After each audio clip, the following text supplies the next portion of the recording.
Praise the lord. ದೇವರ ಪರಿಶುದ್ಧ ನಾಮದಲ್ಲಿ ನಿಮ್ಮೆಲ್ಲರನ್ನು ವಂದಿಸುವಳಾಗಿದ್ದೇನೆ. ಈ ದಿನದ ದೇವರ ವಾಕ್ಯವನ್ನು ನಾವು ಓದಿಕೊಳ್ಳೋಣ. ಯೆಶಾಯ ಅದರ 46ನೇ ಅಧ್ಯಾಯ 4ನೇ ವಚನವನ್ನು ನಾವು ಓದಿಕೊಳ್ಳೋಣ. ನಿಮ್ಮ ಮುಪ್ಪಿನ ತನಕ ನಾನೇ ಆಧಾರ, ನೆರೆ ಬಂದಾಗಲೂ ನಿಮ್ಮನ್ನು ಹೊತ್ತು ಸಹಿಸುವೆನು, ನಾನೇ ಉಂಟು ಮಾಡಿದೆನು, ನಾನೇ ಓರುವೆನು, ಹೌದು ನಿಮ್ಮನ್ನು ಹೊತ್ತು ಸಹಿಸಿ ನಿರ್ವಹಿಸುವೆನು. ಹೌದು ಪ್ರಿಯ ದೇವಜನರೇ, ದೇವರ ವಾಕ್ಯದಲ್ಲಿ ನಾವು ಕಾಣುವ ಪ್ರಕಾರ ನಮ್ಮ ಮುಪ್ಪಿನ ತನಕ ಆತನೇ ನಮಗೆ ಆಧಾರನಾಗಿ ನಡೆಸುವ ದೇವರಾಗಿದ್ದಾರೆ ಪ್ರಿಯ ದೇವಜನರೇ. ಏಕೆಂದರೆ ಅನೇಕರು ಯೋಚನೆ ಮಾಡುವಂಥದ್ದಾಗಿರುತ್ತೆ ನಮ್ಮ ಜೀವಿತಗಳ ಕುರಿತಾಗಿ, ಮುಂದೆ ಜೀವಿತ ಹೇಗಿರುತ್ತೆ ಎಂಬುದಾಗಿ, ವಯಸ್ಸಾದ ಕಾಲದಲ್ಲಿ ನಮಗೆ ಆಧಾರಕರು ಯಾರು ಎಂಬುದಾಗಿ ಅನೇಕರು ದುಃಖ ಪಡುವವರಾಗಿರ್ತಾರೆ ಪ್ರಿಯ ದೇವಜನರೇ.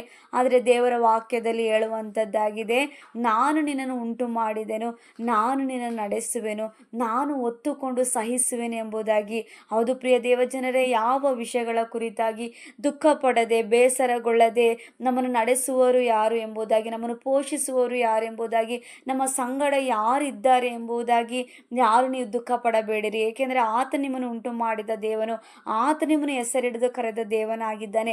ನಿಮ್ಮನ್ನು ಹೊತ್ತು ಸಹಿಸಿಕೊಂಡು ನಡೆಸಲಿಕ್ಕೂ ಆತನು ಶಕ್ತನಾಗಿರುವ ದೇವರಾಗಿದ್ದಾರೆ ಪ್ರಿಯ ದೇವಜನರೇ.